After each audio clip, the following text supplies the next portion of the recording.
Thank you. Thank you. Good morning, everybody. And I appreciate everybody gathering up this morning. I first want to begin with my congratulations for Governor-elect Spanberger. And she is stepping into what I believe is an incredibly important role, and that is to serve 8.8 million Virginians, an honor that this time 4 years ago I had the great privilege of doing myself. I'd also like to thank everyone who ran.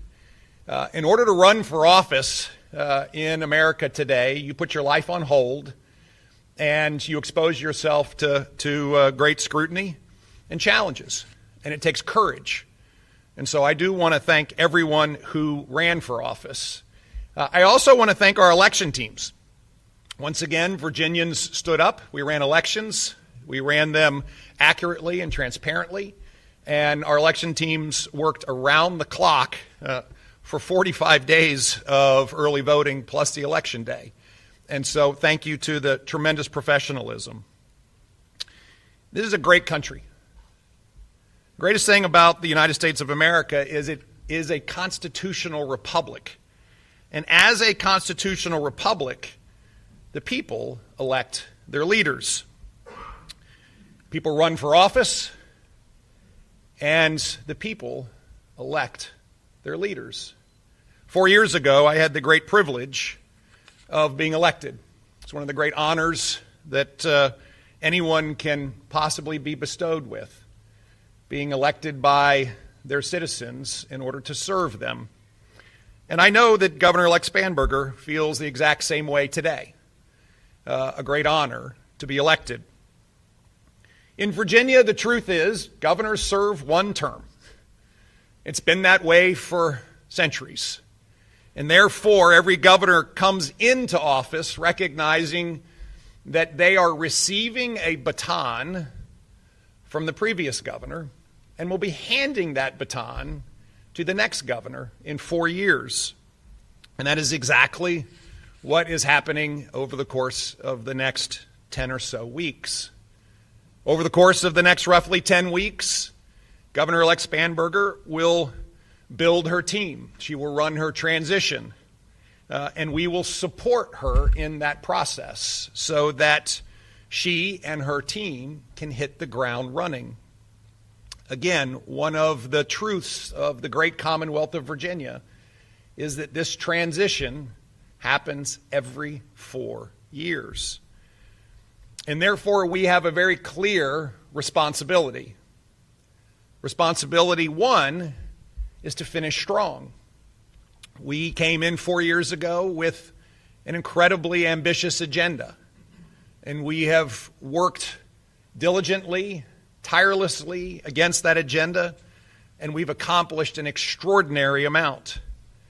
And I do believe that we will hand that baton to the governor-elect, and she will step into a Virginia that is stronger than it's ever been. A Virginia that is seeing record job growth, record investment, and record opportunity. A safer Virginia. A Virginia today that recognizes that excellence in education translates into students being prepared for that great opportunity that record jobs and record business growth represent.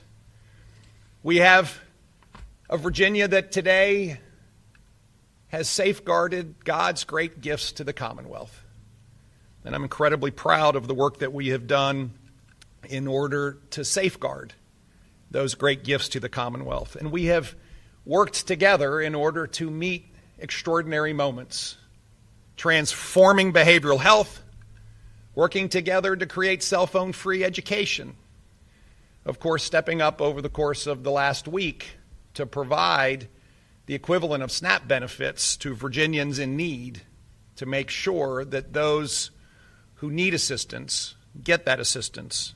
But this is what Virginians do, and that is the responsibility of a governor to prepare Virginia for the next governor and to hand that governor a Commonwealth that is stronger than when, in my case, he came in. And as I said, I believe we are going to present to Governor-elect Spanberger a Virginia that is stronger than it has ever been. And so with that, again, I congratulate her on her victory last night. We are committed to work with their transition team to make sure they are prepared and ready to go on day one.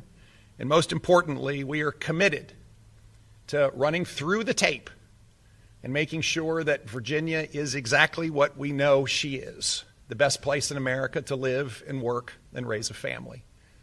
And so with that, again, I want to thank all of the candidates that ran. I particularly want to thank Winsome and John and Jason for their dedication during the campaign season. And I want to thank Winsome and Jason for their partnership during this incredible 3-year and 10-month journey with 2 more to go in order to finish strong. They have been extraordinary partners, extraordinary public servants, and their character is beyond reproach. And finally, I ask for God's blessings on the Commonwealth. I ask for God's blessings on the incoming administration, and I most importantly ask for God's blessings on all Virginians. And so with that, thank you for coming, and I am happy to take a few questions. Thank you.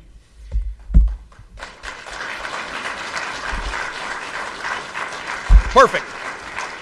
Let's go here first. Governor, the election results last night showed a decisive victory for Abigail Spanberger, the Democratic ticket statewide. Do you think this was a repudiation of President Donald Trump's DOGE cuts as policies directed at federal workers, or is it something else? Well, let me just begin with there are going to be pundit after pundit after pundit who will unpick the results in Virginia, in New Jersey, in New York, and have lots of theories.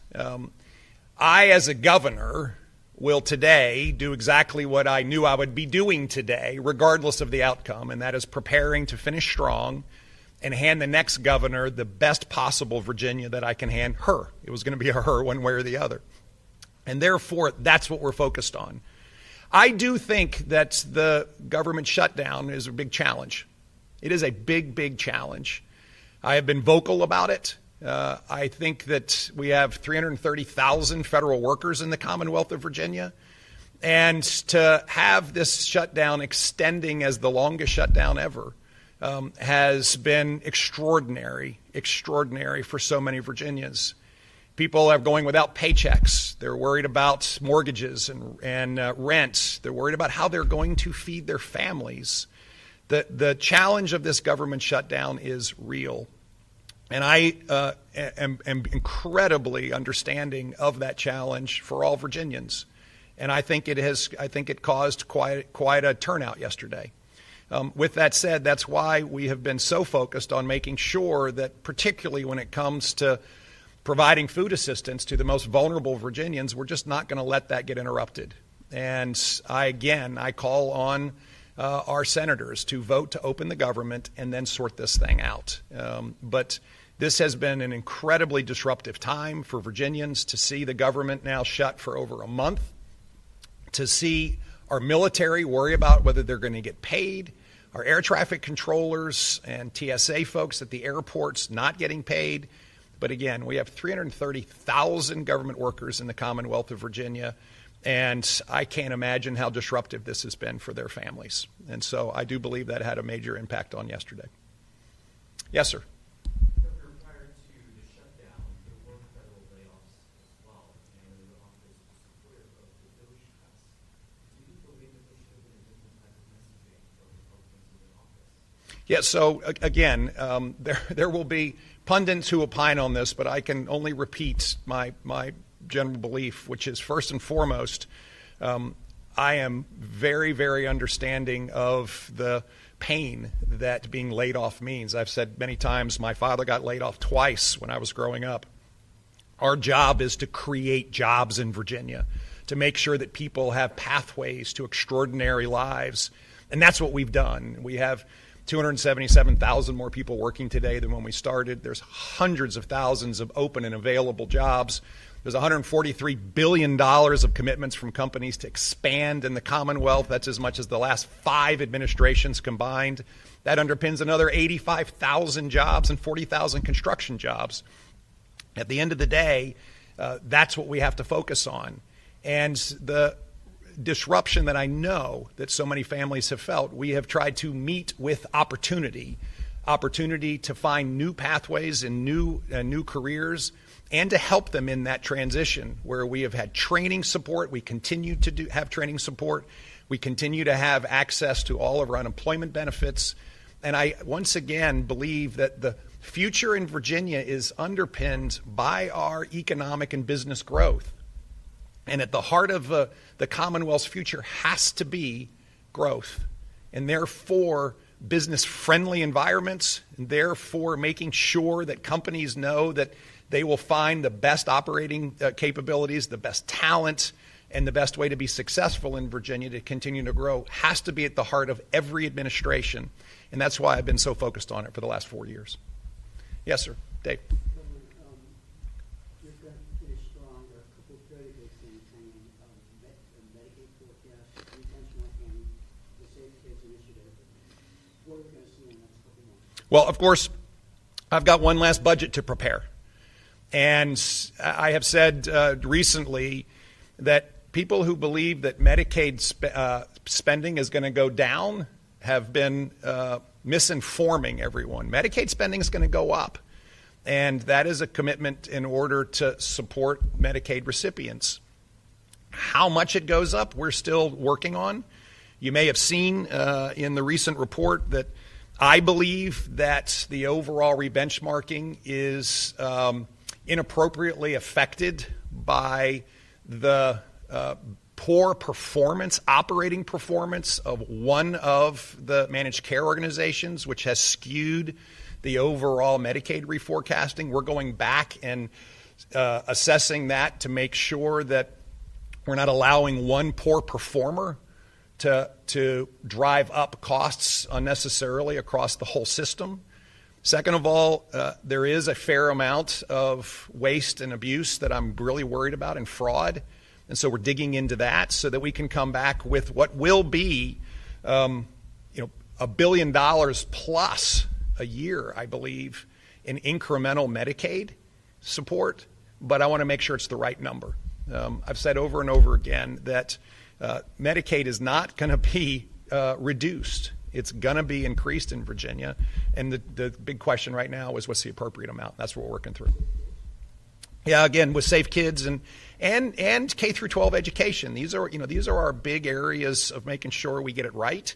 Again, the Commonwealth has seen a surplus already through the first 4 months. I can't opine yet on October's results, but we've seen our first a continued surplus.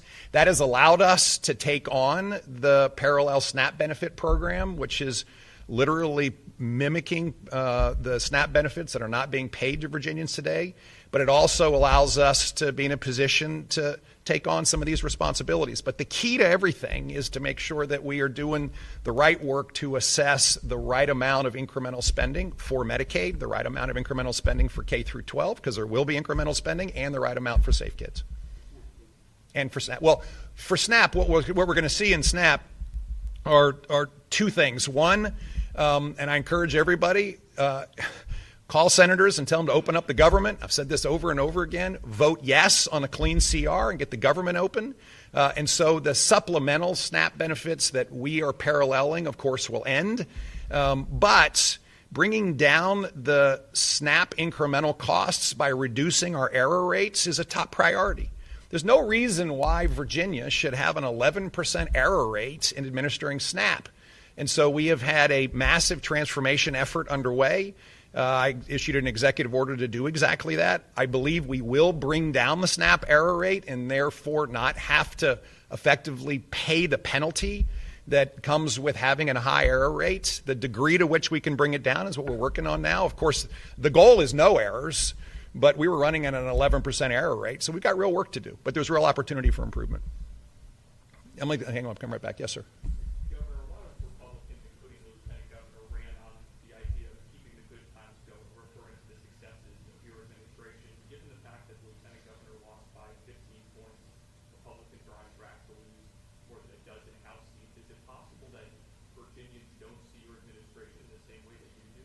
Well, I believe that Virginians thoroughly support what we've been doing. I mean, at the end of the day, when people say, is the state heading in the right direction? People say yes. So bottom line is more jobs, safer communities, excellence in education, making sure that we are taking care of your money because it is your money. We've run $10 billion of surpluses and we've had $9 billion of tax relief. As I said, I firmly believe that particularly the government shutdown was a very, very big challenge as we ran into this election. We have 330,000 government workers here that weren't getting paid. That is a real challenge heading into an election. And therefore, I, again, encourage the Senate to please open the government because Virginians are hurting. And it's time for the government to get back open and then for you all to do your work. Thanks. Yes, sir.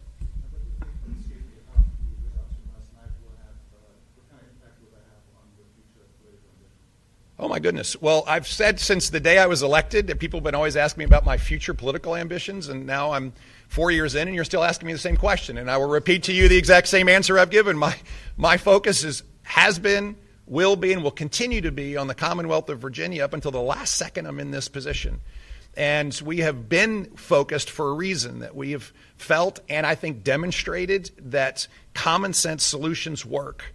When you create a business-friendly environment, reducing regulations, and strategically recruiting businesses, you can drive economic growth to a level it's never been seen before. And as I said earlier, the $143 billion of commitments from companies to grow here is more than the last 5 administrations combined. We have seen a fundamental shift in Virginia's economic growth from government to the private sector. And it's been not just headquarters, it's manufacturing and logistics and R&D all over the Commonwealth. And it has stretched from Virginia Beach to Lee County and from Danville to Loudoun.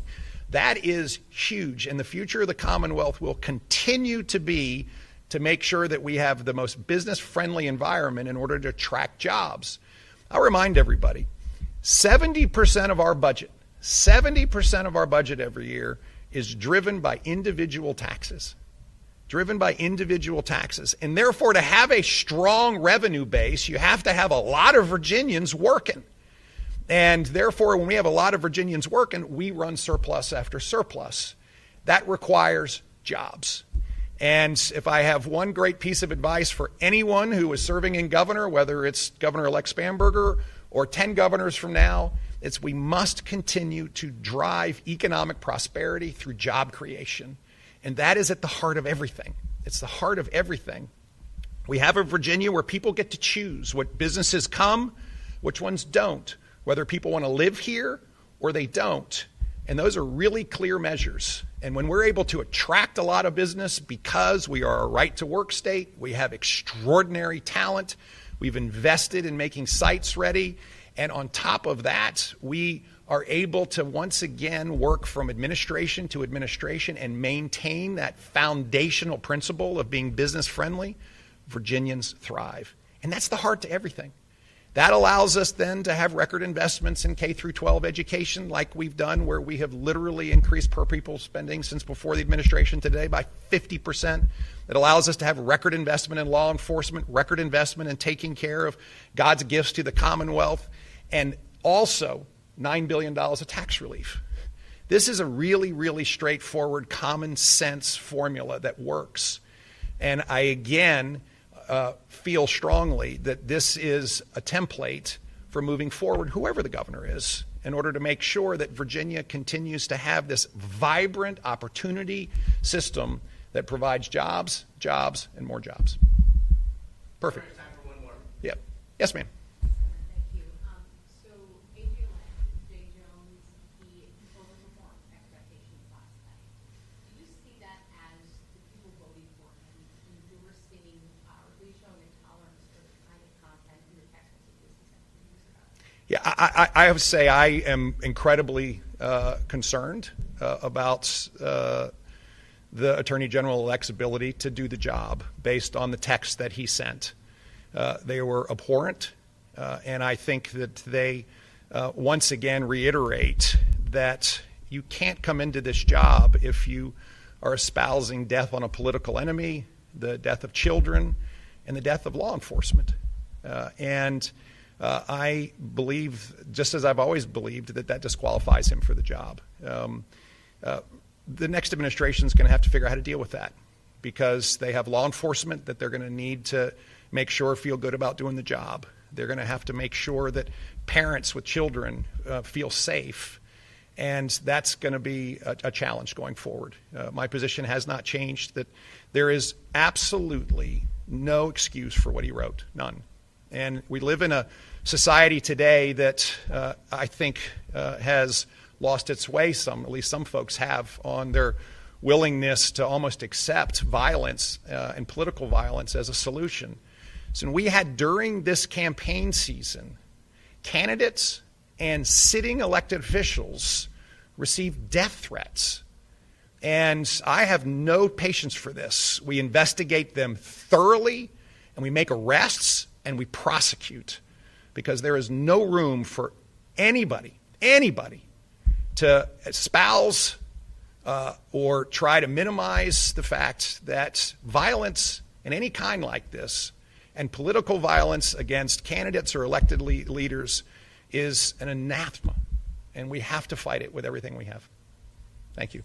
Yeah, Dave, come back to you. Last one. Last one for Dave. We're going to arrest and prosecute people for threats. Are we going to do that to Attorney General? So what we've seen this week are live threats against candidates, and we saw a live threat against Kim Taylor, and we were able to investigate that and prosecute that assailant. We saw a live threat against Gary Higgins. We were able to prosecute that. We have had other circumstances that we are working on. They've been live threats with real actionable suggestions. That's the reality of it. So listen, folks, we have got to find our better angels here. This is a statement that is not just about the Attorney General's texts and his words that he shared with one of his colleagues. This is about Virginia and America. We have got to stand strong against this concept that because you disagree vehemently with someone, that threatening to kill them or do violence to them, or worse, actually taking action against someone, is anything other than abhorrent and needs to be dealt with swiftly. This is beyond a political comment. This is about the character of our nation. And it's time for us to stand up as a nation and reaffirm foundational beliefs that each human being is created in the image of God, and whether you agree with them or you don't, they're created in the image of God. And therefore, they deserve the basic dignity and respect of their life. And this is something that has been, never challenged in the history of this country. And we have got to stand strong as a nation against it. Thank you. Listen, I appreciate everybody coming out today. Again, I reiterate, God bless the Commonwealth. Thank you.